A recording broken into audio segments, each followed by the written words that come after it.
Hello friends, आज की class में हम लोग मोशन के बारे में बहुत ही डीपली समझेंगे, जो कि फिजिक्स का एक बहुत ही इम्पोर्टेंट टॉपिक है। मोशन जो कि एक चैप्टर है, उसके अंतर्गत बहुत सारे टॉपिक्स आते हैं, जिसको हम लोग आज के वीडियो में कवर करेंगे। देखिए कैसे होता है। देखिए, मोशन मीन्स मूवमेंट। मोशन का मतलब ही होता है मूवमेंट, और यदि वह मूवमेंट टाइम के रिस्पेक्ट में हो तो ही उसको हम लोग मोशन कह देते हैं। अब यदि हम इसको डिफाइन करना चाहें तो कह सकते हैं कि when the position of an object change with respect to a reference point then the body is called in motion. यदि किसी ऑब्जेक्ट का जो पोजीशन है, स्थान है, वह चेंज हो रहा हो किसी रेफरेंस पॉइंट के रिस्पेक्ट में, तो उसको हम बोलेंगे कि वह ऑब्जेक्ट मोशन में है। अब मोशन जो है वह 6 टाइप्स का होता है, जिसको हम लोग आके देखते हैं लाइन बाई लाइन, जो कि है rectilinear motion, curvilinear motion, circular motion, periodic motion. देखिए यहाँ पर पीरियोडिक में डी के बाद आई सी होता है। Oscillatory motion, rotational motion. देखिए अब हम लोग इसको बारी बारी से डिफाइन कर लेते हैं। पहला है rectilinear motion.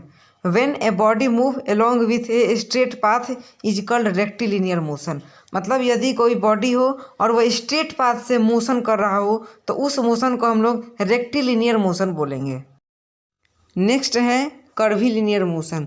When a body move along with A curved path is called curvilinear motion. जब एक बॉडी कर्व्ड पाथ में ट्रेवल कर रहा हो, कर्व्ड पाथ में मूव कर रहा हो, तो उसको हम लोग बोलते हैं कर्विलिनियर मोशन। अब देखिए circular motion. When a body move along with a circular path is called circular motion. जब एक बॉडी सर्कुलर पाथ में मूव कर रहा हो तो उस मोशन को हम लोग सर्कुलर मोशन बोलते हैं। जैसे एग्जांपल लीजिएगा तो फैन ब्लेड से जब घूमता है तो वह सर्कुलर मोशन करता है, या हैंड्स ऑफ क्लॉक का भी मोशन सर्कुलर मोशन है। नेक्स्ट है periodic motion. When an object repeat it's motion in a particular interval of time is called periodic motion. जब एक ऑब्जेक्ट अपने मोशन कर रहा हो और वह जहाँ से निकला हो, जिस पॉइंट से निकला हो, वहाँ पर यदि फिर से चला जाए तो उस मोशन को हम लोग पीरियोडिक मोशन कहते हैं। अब देखिए rotational motion. When a body move on its axis then motion of a body is called rotational motion. जब एक बॉडी अपने एक्सिस पर मूव कर रहा हो तो उस मोशन को हम लोग रोटेशनल मोशन कहते हैं।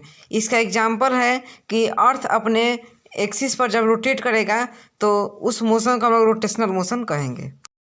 अब देखिए अंतिम है oscillatory motion. When a body move to and fro between any 2 point is called oscillatory motion. जब एक बॉडी 2 बिंदु के बीच में फिर से जाए आए यदि इस प्रकार का मोशन करे तो उसको हम लोग ऑस्किलेटरी मोशन कहते हैं। इसका एग्जांपल है पेंडुलम ऑफ क्लॉक। ठीक है, यहीं पर आपका वीडियो समाप्त होता है। यदि वीडियो पसंद है तो लाइक सब्सक्राइब जरूर कीजिएगा। धन्यवाद।